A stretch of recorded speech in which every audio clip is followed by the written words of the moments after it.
Hi welcome back to triple H kitchen. నేను మీ chef Hari. ఈరోజు మన ఛానల్లో రైస్లు కన్నా చపాతీలు కన్నా బ్రహ్మాండంగా ఉండే ఈ దొండకాయ ఎగురు రెసిపీ మీకోసం. చాలా టేస్టీ అండ్ కలర్ఫుల్గా ఉంటుందండి దొండకాయ ఎగురు రెసిపీ. ముందుగా ఒక 400 గ్రామ్స్ దొండకాయలని శుభ్రంగా 2 సార్లు క్లీన్ చేసుకుని, నేను ఎలా కట్ చేస్తున్నానో ఆ విధంగా కట్ చేసుకుని ఒక బౌల్లో తీసుకుని పక్కన పెట్టేసుకోండి.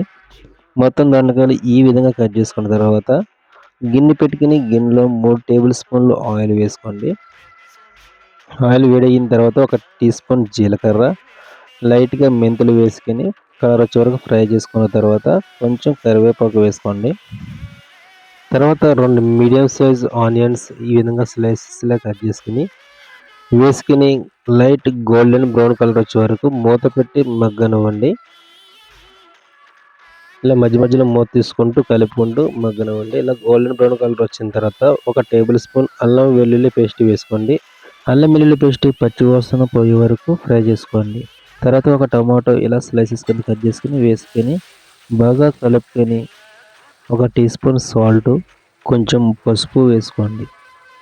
బాగా మిక్స్ చేసుకున్న తర్వాత మూత పెట్టుకుని టమాటోలు సాఫ్ట్ అయ్యే వరకు ఇలా మగ్గించుకోండి. ఒక 2 నుంచి 3 నిమిషాల వరకు మధ్య మధ్యలో కలుపుకుంటూ మగ్గించుకున్న తర్వాత కట్ చేసి పెట్టుకున్న దొండకాయలు వేసుకోండి. బాగా కలిసేటట్టు ఈ విధంగా మిక్స్ చేసుకోండి.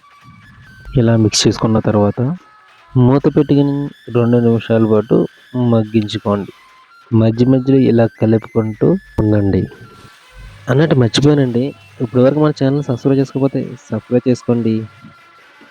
2 నిమిషాల తర్వాత మూత తీసుకుని బాగా ఇలా మిక్స్ చేసుకున్న తర్వాత ఒక టీ స్పూన్ ధనియాల పొడి, హాఫ్ టీ స్పూన్ జీలకర్ర పొడి, ఒక టీ స్పూన్ కారం. కొంచెం కారం ఎక్కువ తినాలనుకునేవారు కొంచెం కారం ఎక్కువ వేసుకోవచ్చు.